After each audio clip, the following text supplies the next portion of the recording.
Earth's answer to the Massacre. No more Civilized War, Part 1. The colonies fall silent. The message came at 0347 hours. Ship time. Commander Daniel Harper was asleep in his quarters aboard the USS Retribution when the alarm pulled him from his dreams. He had been dreaming of Earth, of the small town in Montana where he grew up, of the river where his father taught him to fish. Then, the dream shattered, and he was running through metal corridors toward the bridge. "Report," he said as he entered. His voice was calm. 20 years in the fleet had taught him to keep his voice calm even when his heart was racing. Lieutenant Amy Santos turned from her console. Her face was pale. "Sir, we received a distress signal from Kepler-2 2b colony." Then it just stopped. Harper moved to the main screen. Kepler-22b was a thriving colony of 800,000 people. Farmers, miners' families. Children born under alien stars who had never seen Earth except in pictures. How long ago? 47 minutes, sir. We're the closest ship. Harper gave the order to change course.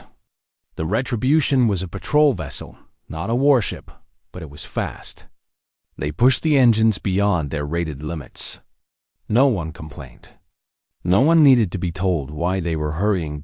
They arrived to find a dead world. Harper stood on the bridge and stared at the screen. Where there had been cities, there was only glass. The Volanthi had used orbital bombardment, something forbidden by the Galactic Accord they had signed 200 years ago. They had turned sand into glass and flesh into ash. 800,000 people had lived on Kepler-2 2b that morning. Now there was nothing left but craters and silence. "Sir," Santos said quietly, "we're receiving reports from Fleet Command. Kepler-22b wasn't the only target." Harper turned slowly. "What do you mean?" "The Volanthi hit 3 colonies simultaneously. Kepler-2 2b, New Helsinki, and Port Frontier." Her voice cracked. "Total population across all 3. 4.2 million. The bridge went silent. Harper could hear the hum of the ship's systems, the soft beeping of consoles. Normal sounds. But nothing would ever be normal again. 4 million people. Dead in a single day. Not soldiers. Not warriors. Families. Children. People who had done nothing except live on worlds the Volanthi suddenly decided belonged to them. The fleet gathered above Earth 3 days later. 37 warships hung in orbit like steel mountains, their crews waiting for orders that no one wanted to give. In the Great Hall of the United Earth Council, the most powerful humans alive sat around the table and faced a truth none of them wanted to accept. Admiral Catherine Morrison sat at the head of the table. She was 63 years old, with gray hair cut short and eyes that had seen too much. She had commanded ships for 4 decades. She had fought pirates, negotiated treaties, and buried friends.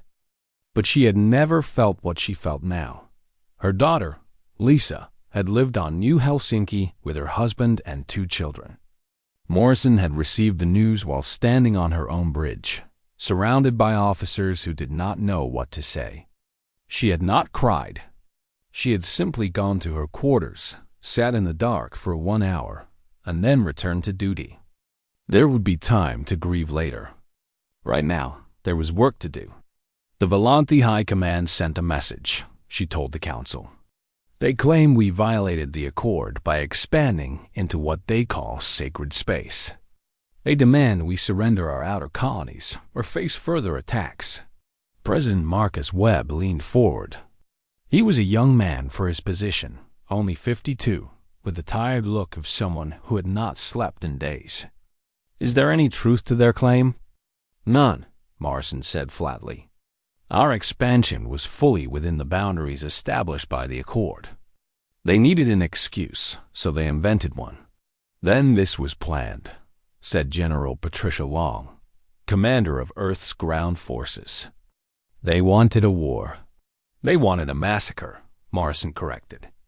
They wanted to kill enough of us to make us afraid, to make us surrender without a fight. The room fell silent. Everyone understood what she was saying. For 200 years, humanity had played by the rules. They had signed treaties, respected boundaries, and fought their wars with honor. When the Volanthi had pushed them, they had pushed back, but always within limits. Always civilized. And the Volanthi had responded by burning children alive. Morrison stood and walked to the window. Below her, Earth turned slowly blue and green and white. Billions of people lived down there, going about their lives, trusting their leaders to protect them. She thought of her granddaughter, who would have been 7 this year, who would never be 7. I spent my whole career believing in the rules, she said quietly. I believed that if we were honorable, others would be honorable too. I was wrong. She turned to face the council. The Volanthi wanted civilized war. We gave them civilized war, and they answered with genocide. Her voice hardened. No more. President Webb shifted uncomfortably. What exactly are you proposing, Admiral? Protocol Fenris, Morrison said. Complete removal of all ethical constraints from our military operations. We stop fighting like diplomats and start fighting like what we really are. And what is that? Webb asked. Morrison's eyes were cold. Survivors. We are the descendants of people who fought their way out of ice ages, plagues, and world wars. We did not spread across the stars by being gentle. We did it by being relentless. The council voted that night. The decision was unanimous. 3 days later, the Volanthi received a response to their ultimatum. It was not a message of surrender. It was not a plea for peace. It was a single sentence, broadcast on every frequency humanity could reach. You wanted war without rules. You will have it. In the Volanthi High Command, the admirals read the message and laughed.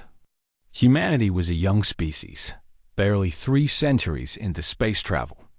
They were soft, weak, bound by their own morality. The Volanthi had crushed a dozen species before. Humans would be no different. They did not understand what they had awoken. They did not know that humanity had spent thousands of years perfecting the art of total war, and had only set that knowledge aside because they hoped for a better future. They did not know that the smiling, peaceful humans they had observed were not the whole truth. They would learn. The galaxy would learn. And nothing would ever be the same. Earth's answer to the massacre. No more civilized war. Part 2. Humanity remembers deep beneath the Rocky Mountains. In a bunker that had survived 3 world wars and 2 asteroid impacts, Captain Nathan Cole sat in a room full of ghosts. The walls were covered with screens showing images from Earth's past. Burning cities. Marching armies. Mushroom clouds rising over shattered landscapes. For 300 years, humanity had tried to forget these images. They had built museums and memorials, sworn oaths of never again, and looked to the stars for a fresh start. Now Nathan Cole was being ordered to remember. Protocol Fenris requires us to study every conflict in human history. Admiral Morrison had told him, find what worked. Find what broke our enemies. Find what made them surrender. Cole was a tactical specialist, trained in modern fleet warfare. He knew about formation tactics and energy weapon ranges. He knew nothing about the ancient wars of Earth, so he started reading. And what he found kept him awake at night. He read about Sherman's March, when an American general led his army through enemy territory and destroyed everything in his path.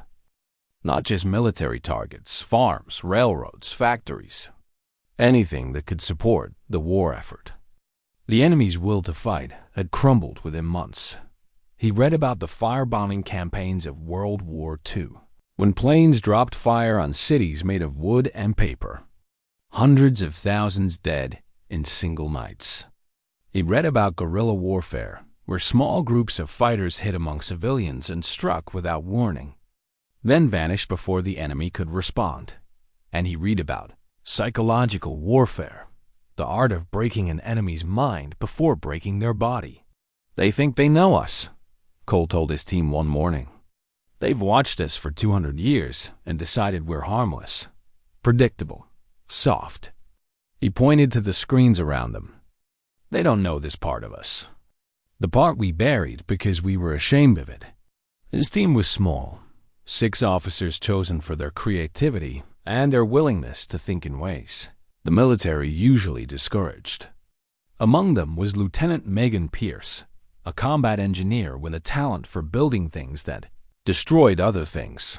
Pierce had been working around the clock since the massacres. She had not slept more than 3 hours a night, and she had stopped counting the coffee she drank.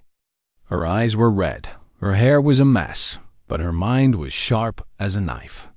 The Volanthi have never faced kinetic weapons, she explained one day, showing Cole her latest designs. They rely on energy shields. But shields are designed to disperse energy, not stop physical mass. She pulled up a simulation on her screen. A small metal rod, no bigger than a person, dropped from orbit toward a planet below. It had no explosive payload, no nuclear warhead. It was just a chunk of tungsten moving at incredible speed. When it hit the surface, the impact was like a small atomic bomb. "We call it a god rod," Pierce said. "Drop enough of them, and you can level a city without any radiation. Clean, simple, terrifying." But the god rods were just the beginning. Pierce also developed self-replicating drone swarms, tiny machines that could rebuild themselves from any available material, spreading across a battlefield like a muddle plague. She created ships that could hide in empty space, completely invisible to sensors, waiting for targets to come within range. And then there was the collapse bomb. Pierce did not like talking about the collapse bomb. It sat in her lab like a sleeping monster. A device the size of a small car that could do something no weapon had ever done before. When activated, it created an artificial gravity, a tiny black hole that lasted for just a few seconds before collapsing. A few seconds was enough. Anything within range was crushed, twisted, destroyed. Ships, stations, even small moons. The collapse bomb did not care about shields or armor or defenses. It simply created a point in space where existence became impossible. "This is a war ender," Pierce told Admiral Morrison when she presented the weapon. One of these, used on a fleet formation, could destroy 100 ships in an instant. Morrison looked at the device for a long time. She thought about her granddaughter, about the 4.2 million dead, about all the rules humanity had followed while the Volanthi planned genocide. "Build more," she said. While the weapons were being developed, the fleet was being transformed. Crews trained in new tactics, ambush, sabotage, terror. They learned to think like predators instead of soldiers. They studied the Volanthi, memorizing their weaknesses, their blind spots, their fears. Not everyone was comfortable with the changes. Some officers resigned, unwilling to participate in what they saw as a betrayal of human values. Morrison accepted their resignations without judgment. She understood their concerns.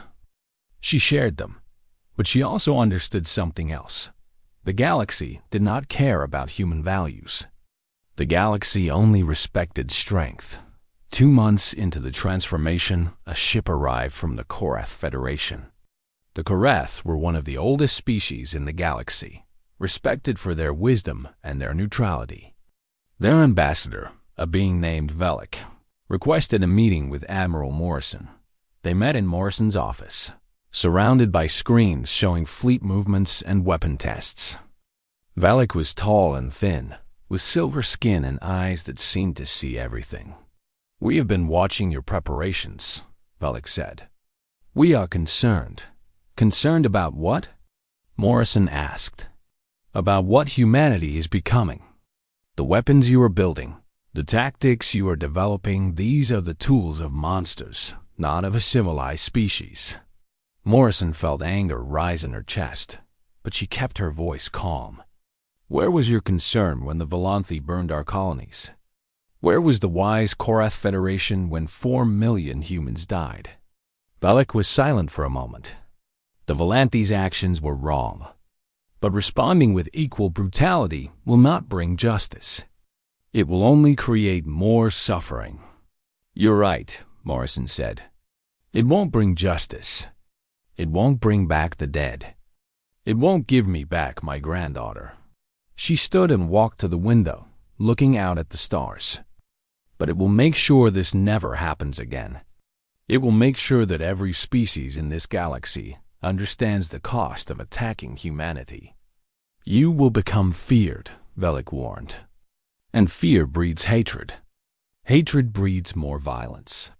Morrison turned to face the ambassador. Then let them fear us. Let them hate us. As long as they never again mistake our kindness for weakness. Bellick left the next day.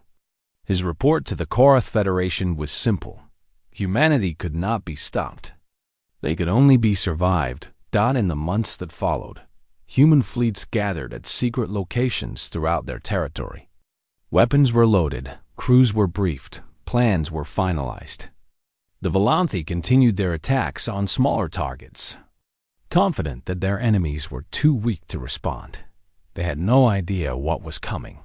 On the eve of the counteroffensive, Commander Harper stood before his crew and spoke words that would be repeated throughout human space for generations to come.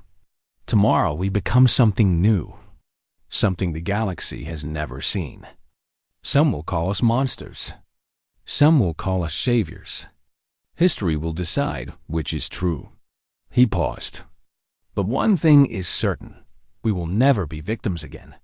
The crew cheered, and the hunt began. Earth's answer to the massacre. No more civilized war. Part 3. The hunt begins. The Volanthi Admiral Corvith stood on the bridge of his flagship and watched the stars. His fleet had just finished destroying a human mining station, killing 300 workers who had tried to surrender. He felt nothing.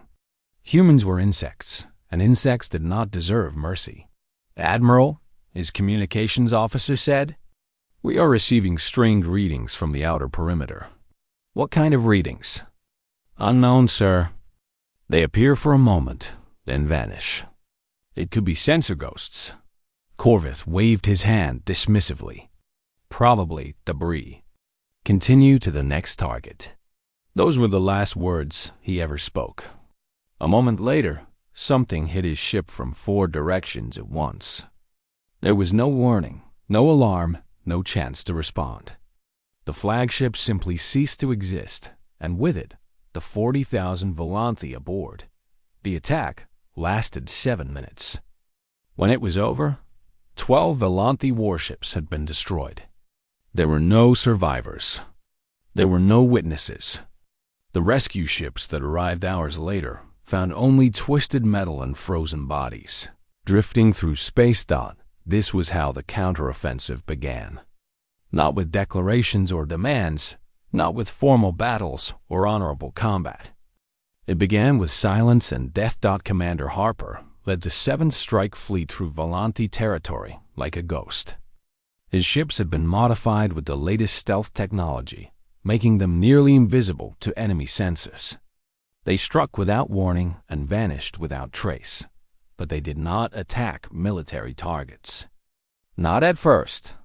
The Volanthi military is spread across 40 systems, Harper explained to his officers. We can't fight them ship to ship. We don't have the numbers, so we won't fight their ships. We'll destroy everything those ships need to function. They hit supply depots, fuel stations, communication relays, shipyards. They drop god rods on industrial centers and release drone swarms on mining operations. In 3 weeks, they destroyed more infrastructure than the Volanthi had lost in 2 centuries of conflict. The effect was immediate. Volanthi fleets found themselves running low on fuel. Ships could not be repaired because the shipyards were gone. Commanders could not coordinate because the communication network was shattered. The great war machine of the Volante Dominion began to fall apart, piece by piece. Meanwhile, Sergeant Chris Bennett led a ground unit to the Volante moon of Kethra. His orders were simple: total denial. Nothing of value was to be left standing. Bennett was a quiet man from a small town in Ohio.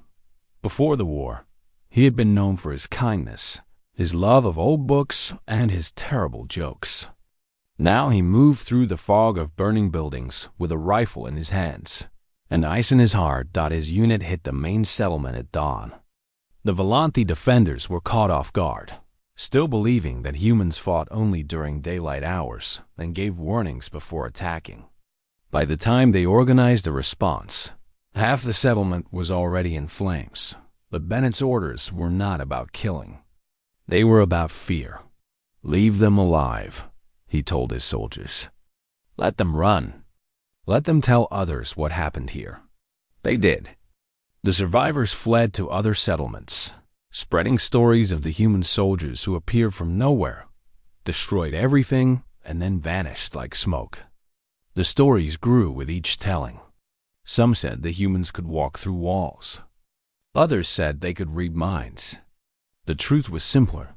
Humans had become very, very good at what they were doing. Within a month, the civilian population of Kethra had fled. The moon was empty, its resources useless to the Volante war effort. Bennett's unit moved on to the next target. Back on Earth, Dr. Samantha Grant studied the captured Volante communications. She was a xenopsychologist, trained to understand alien minds. What she found in those communications shocked her. "They don't understand," she told Admiral Morrison. "They literally cannot process what is happening to them." Morrison frowned. "What do you mean?" "The Volante have never experienced fear. Their entire society is built on the assumption of superiority. They conquered species after species without ever facing real resistance. They don't have a word for defeat in their language. They don't even have a concept for it." Grant pulled up a transcript of a conversation between two Volante commanders. "Look at this. Commander A says that human attacks have destroyed 3 supply depots. Commander B responds that this is impossible because humans are too weak to attack supply depots. Even when faced with evidence, they refuse to accept reality. So they're in denial," Morrison said. "Worse than denial. Their minds are literally breaking. We've intercepted reports of Volante officers experiencing what we would call nervous breakdowns. Some have killed themselves rather than face the shame of failure. Others have become paranoid, seeing human assassins everywhere." Morrison was quiet for a long moment. She thought about the 4.2 million dead, about her granddaughter, about all the reasons she had for hating the Volante. But she took no pleasure in Grant's report. Breaking minds was an ugly business, even when those minds belonged to monsters. Can they recover? She asked. Possibly, if we give them time to adapt, to develop new ways of thinking. But if we keep the pressure on... Grant shook her head. They'll collapse completely. As a military force, as a society, maybe even as a species. Morrison nodded slowly. Keep the pressure on. No breaks, no mercy. We end this war before it ends us. The campaign continued. Human fleets appeared and disappeared, striking targets throughout Volante space. Every week brought news of more destruction. A fleet ambushed and destroyed. A colony abandoned. A planet left burning. The Volante tried to respond. They gathered their remaining ships into massive fleets, hoping to catch the humans in a decisive battle. But the humans refused to engage. They simply melted away, waited for the fleets to scatter again, and then resumed their attacks. It was not warfare as the galaxy understood it. It was extermination. 6 months into the campaign, Commander Harper received new orders. He was to take his fleet to the Volante world of Korath Mire, one of their most important agricultural planets. 10 million Volante lived there, growing food for dozens of other colonies. Harper read the orders twice. Then he called his senior officers to the briefing room. "We're not going to kill civilians," he said. "That's not who we are. But we are going to make sure the planet can never support the Volanti military again." They hit Korath Meyer with precision strikes, destroying storage facilities, transportation networks, and processing plants. They contaminated water supplies and salted fields. They did not kill a single civilian, but when they left, the planet could no longer feed itself. The Volanti had a choice: abandon Korath Minor or watch its population starve. They chose to abandon it, moving 10 million refugees to worlds already struggling to support their own populations. It was not murder. But it was not mercy either.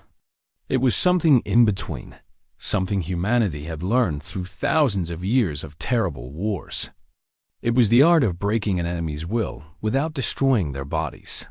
And it was working. As the months passed, the Volanti Dominion began to shrink. Systems that had been theirs for centuries fell silent or were abandoned. Their economy collapsed. Their population, once proud and confident, became hollow-eyed and fearful. In the Galactic Council, representatives of other species watched the destruction with growing horror. They had seen wars before, but nothing like this. Humanity was not fighting to win battles or capture territory. They were fighting to end a civilization. And no one knew how to stop them. Earth's answer to the massacre. No more civilized war, Part 4. The galaxy takes notice. The war had lasted 18 months.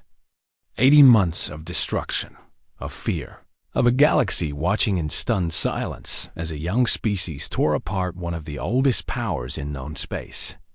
The Volanti Dominion, which had once ruled 40 star systems with an iron fist, now controlled only 12.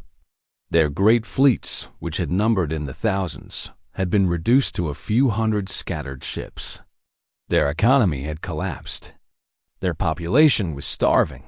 Refugees poured into neutral space by the millions, telling anyone who would listen about the nightmare that had consumed their worlds. In the Great Hall of the Galactic Council, representatives from dozens of species gathered to discuss what many were calling the greatest crisis in galactic history. The hall was ancient, built 10,000 years ago, when the first interstellar civilization had dreamed of a galaxy united in peace. Now it felt like a tomb. Ambassador Velik of the Korath Federation called the session to order. His silver face was lined with worry. "We are here to discuss the ongoing conflict between the human coalition and the Volanti Dominion," he said, "and to determine what role, if any, this council should play in ending it." The Sundari ambassador, a creature of crystal and light, spoke first. "The humans have violated every principle of civilized warfare. They attack civilian infrastructure. They use weapons of mass destruction. They wage psychological terror. This cannot be allowed to continue." "The Volanti started this war," said the Alawath ambassador, a being like a walking tree. "They massacred human colonies without provocation. Can we really condemn the humans for fighting back?" "Fighting back is one thing," the Sundari replied. "Genocide is another. If the humans are not stopped, there will be no Volanti left to make peace with." The argument continued for hours. Some species supported the Volanti, either out of fear of humanity or because they had their own reasons for wanting humans weakened. Others sympathized with humanity, remembering the unprovoked attacks that had started the conflict. Most simply wanted the war to end before it spread further. Finally, Velik called for a vote. "The Galactic Council will demand an immediate ceasefire from both parties," he announced. "Any species that refuses to comply will face economic sanctions and potential military intervention." The vote passed. A message was sent to Earth, demanding that humanity halt its campaign immediately. The Council waited for a response. It came 3 days later, in the form of Ambassador Laura Simmons walking into the Great Hall. Simmons was 57 years old, with short black hair and eyes that had seen too much death. She had been a career diplomat before the war, known for her patience and her skill at finding compromises. Now she was something else entirely. She was the voice of a species that had stopped believing in compromise. She stood before the assembled representatives and waited for silence. When she spoke, her voice was calm, almost soft. "I have read your demands. I have studied your resolution, and I have come to give you humanity's response." She paused, looking around the hall at the hundreds of alien faces watching her. "The Galactic Council demands that we stop fighting." "Very well. Let me ask you a question. Where was the Galactic Council when the Volanthi burned our children alive?" The hall was silent. 4.2 million humans died in a single day. Not soldiers, not warriors, families, children, people whose only crime was being born human. Her voice remained steady, but there was steel underneath it. "We came to this council. We begged for help. We asked you to enforce the treaties that the Volanthi had violated. And what did you do?" She let the question hang in the air. "You did nothing. You expressed concern. You called for investigations. You formed committees. And while you talked, the Volanthi planned their next attack." The Sindari ambassador started to speak, but Simmons raised her hand. "I am not finished. You speak of civilized warfare, of principles and rules. Where were those principles when our colonies burned? Where were those rules when Volanthi ships glossed worlds that had no defenses?" She shook her head slowly. "You taught us something valuable. The rules only protect those willing to enforce them. You were not willing, so we made new rules." She reached into her bag and pulled out a small device. She placed it on the speaking platform, and a holographic display appeared above it, showing a map of Volanthi space. "This is the current state of the war. The Volanthi control 12 systems. We have forces positioned around all of them. Within 6 months, they will control nothing." Murmurs rippled through the hall. The Korath ambassador spoke up. "Ambassador Simmons, the Volanthi have requested terms for surrender. Surely humanity is willing to negotiate." Simmons smiled, but there was no warmth in it. "We are indeed willing to negotiate. Here are our terms." The display changed, showing a list. 1. Unconditional surrender of all Volanthi military forces. 2. Complete dismantlement of their war production capability. 3. Surrender of all individuals responsible for ordering the attacks on human colonies. 4. Financial reparations to be paid over the next 200 years. 5. Permanent human oversight of their government to ensure compliance. The hall erupted in protest. Even species sympathetic to humanity were shocked. These were not peace terms. They were terms of total subjugation. The Alauth ambassador raised his voice above the noise. "These terms are excessive. No species would accept such humiliation." "Then they will be destroyed," Simmons said simply. The hall fell silent again. "Let me be absolutely clear," Simmons continued. "Humanity did not start this war. We did not want this war. We spent 200 years being good neighbors, following rules, hoping that civilization would protect us." Her voice hardened. "We were wrong, and we will never make that mistake again." She looked around the hall one final time. "The Galactic Council has a choice. You can accept our terms and help bring this war to an end, or you can try to stop us." She paused. "I would not recommend the second option." Velik spoke carefully. "And if we choose to intervene militarily? To defend what remains of the Volanthi?" Simmons turned to face him directly. "Then you will learn what the Volanthi learned. Humanity does not fight to win battles. We fight to end wars. Permanently." She picked up her device and turned toward the exit. "You have 1 week to decide." She walked out of the hall, leaving chaos behind her. In the days that followed, the council debated endlessly. Some demanded military action against humanity. Others argued for acceptance of their terms.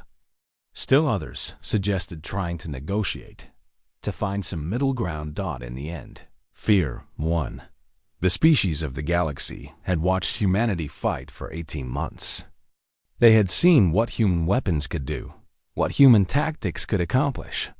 They had seen a species they had dismissed as young and weak transform into something terrifying, and none of them wanted to be next. The final vote was not unanimous, but it was decisive. The Galactic Council would remain neutral. The Volanthe would face humanity alone. When the news reached Earth, there was no celebration. Admiral Morrison received the report in her office, surrounded by screens showing fleet movements and casualty reports. She read it once, nodded, and set it aside.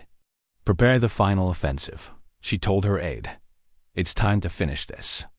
In Volanthe space, the news spread quickly. The galaxy had abandoned them. There would be no rescue, no intervention, no hope. The high priest of the Volanthe, Corvith, looked out at the stars and saw only human warships. For the first time in his long life, he felt something his species had never truly known. He felt defeat, and he knew that the only choice left was to surrender, or to watch his entire civilization die. The end was coming, and there was nothing anyone could do to stop it. Earth's answer to the massacre. No more Civilized War, Part 5. The New Order. Sky above Valenth Prime was no longer blue. It was gray, filled with the shadows of human warships that stretched from horizon to horizon. 2,000 vessels hung in orbit, their weapons pointed at a world that had once ruled an empire. On the surface, millions of Volanthe looked up and saw their death. They had watched their fleets burn. They had seen their colonies fall silent. They had heard the stories of human soldiers who appeared from nowhere and destroyed everything in their path. Now the humans had come for their homeworld, and there was nothing left to stop them. Commander Daniel Harper stood on the bridge of the USS Retribution and looked at the planet below. It was beautiful, in away green oceans, purple continents, cities that sparkled like jewels under the alien sun. Billions of lives existed on that world, lives that could end with a single order. "Sir," Lieutenant Santos said quietly. Admiral Morrison's shuttle has docked. "She's ready to receive the Volanthe delegation." Harper nodded. "Send them to the conference room on the USS Judgment. I'll join them shortly." He took one last look at Valenth Prime. 18 months ago, he had stood on this same bridge and watched the ashes of a human colony drift through space.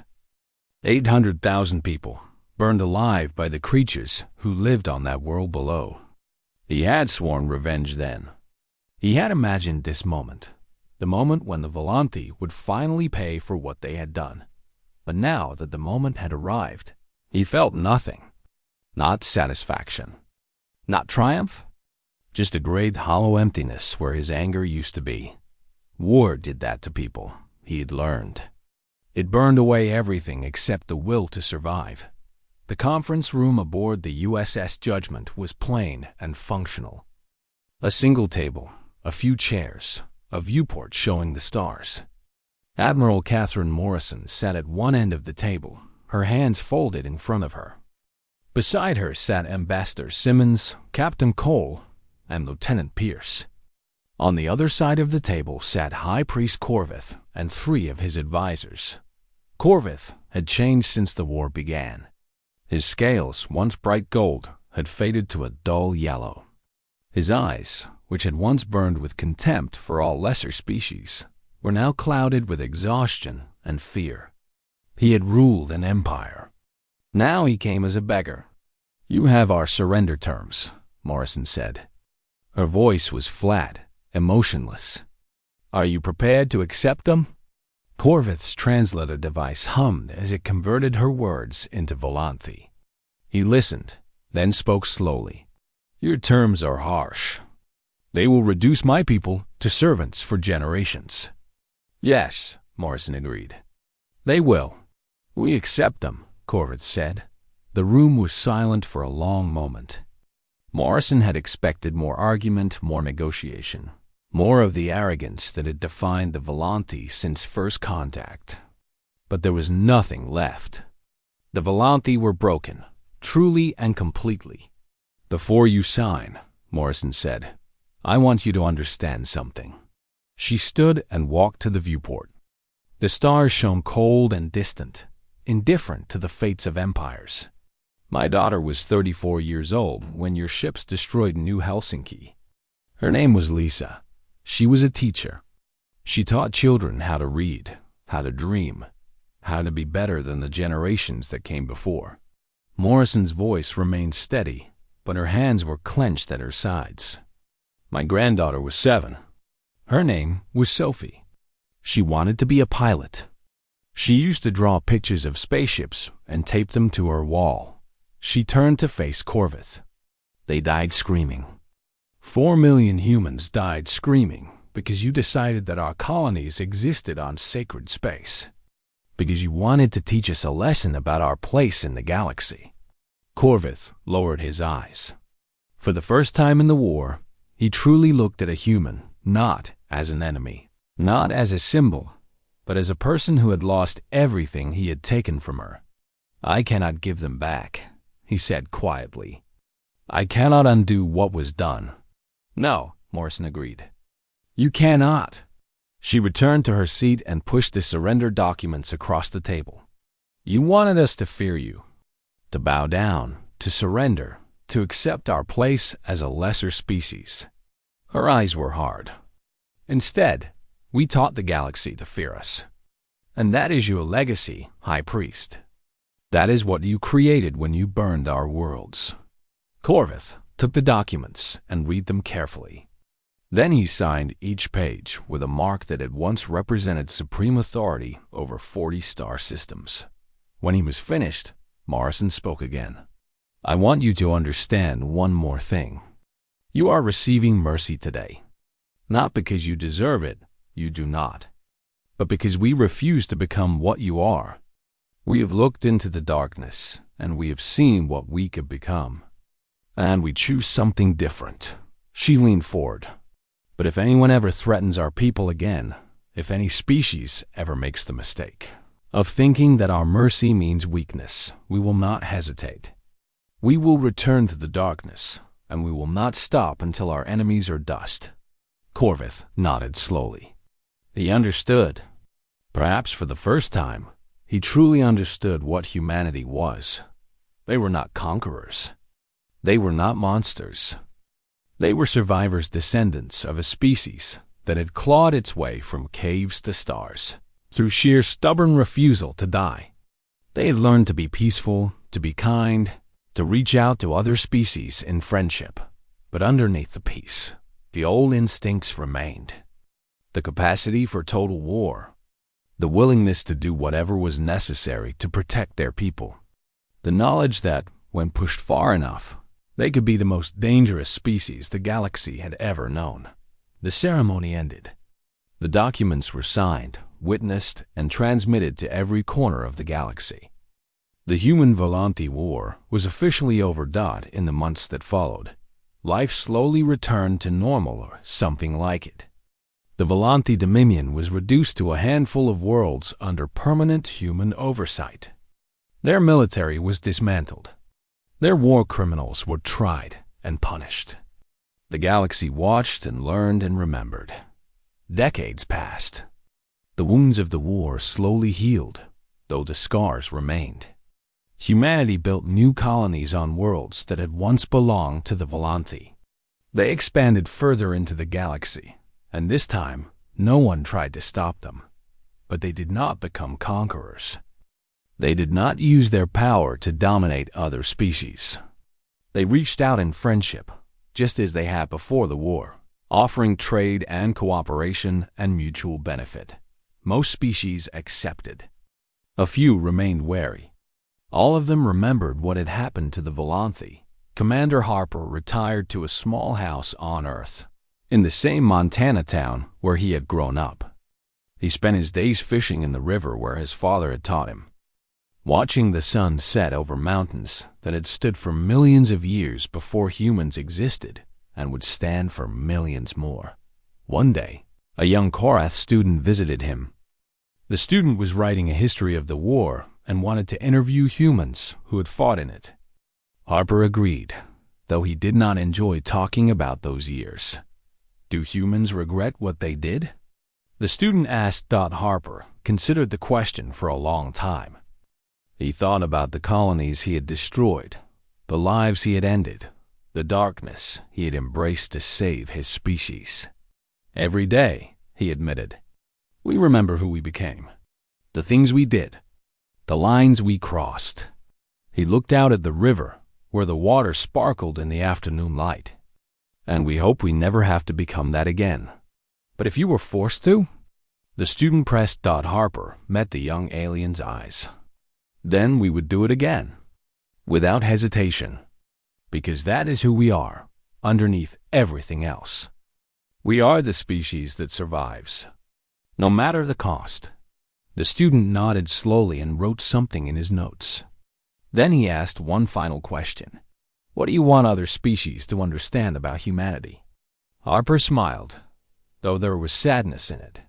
We want peace. Genuinely and truly, we want peace. We want to explore the stars, to make friends, to build a better future for all species. His smile faded. But we will never, ever be victims again.